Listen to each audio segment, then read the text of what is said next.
The other question really is about the question of the transcendence, the Tanzih of Allah subhanahu wa ta'ala.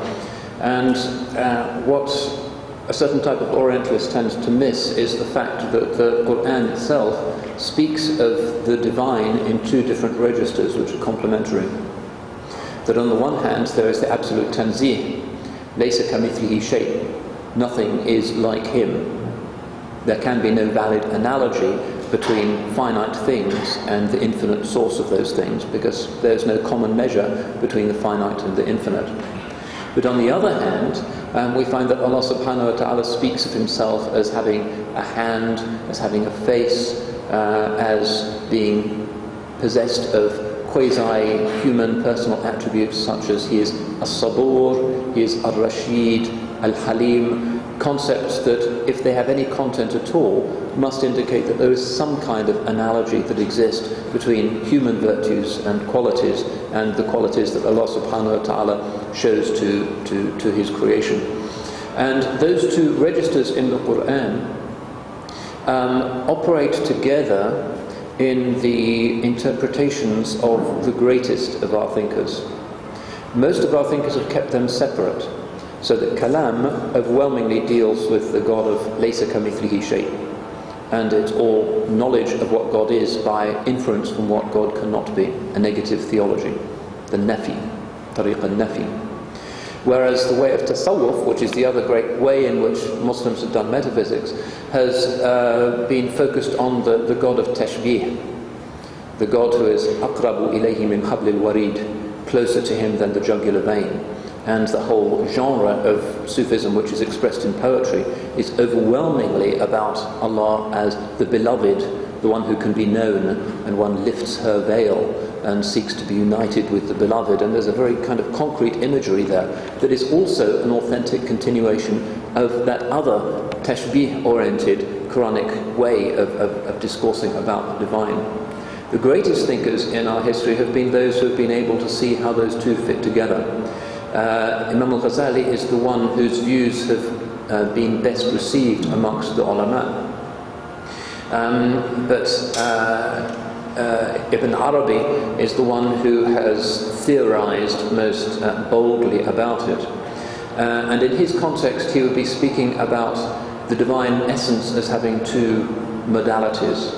There is the that and that, the essence of the essence, which is the unknowable other, the infinity which our finiteness can never accurately or meaningfully speak about. But there is also the that al-asma, which is the divine essence which has attributes, which has qualities, which is equally a valid way of speaking about the divine, which is the divine as oriented towards the world, the divine that has qualities that are manifested in the created order and most evidently and perfectly in human beings, and al-insan al-kamil, through whom we can intuit the nature of the divine. In Ibn Arabi, the ultimate reality of God is unknowable to ourselves, but we can intuit the path to that reality through seeing the divine qualities, and those divine qualities are most perfectly manifested in the perfected human being, the highest manifestation of which is a prophetic figure. Which is why the concept of wilaya in Islam is so vitally important. Ibn Arabi doesn't deny the possibility of a rational definition of the divine, although he's a little bit cursory about it.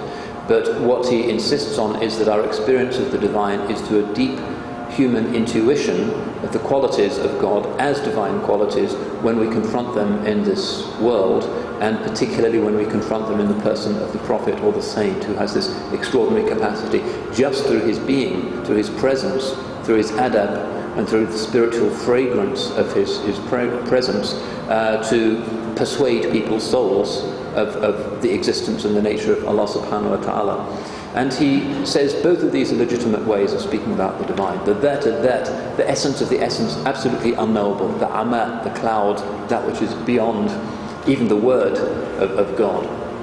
But there is also equally the God that has names, that is demonstrably the case, because in this world of shadows and zulumat, we see the names instantiated, and because they are names that are through tawqif, given in revelation, rather than names that we ourselves have conjectured about, they are authentic names that indicate or point towards the divine.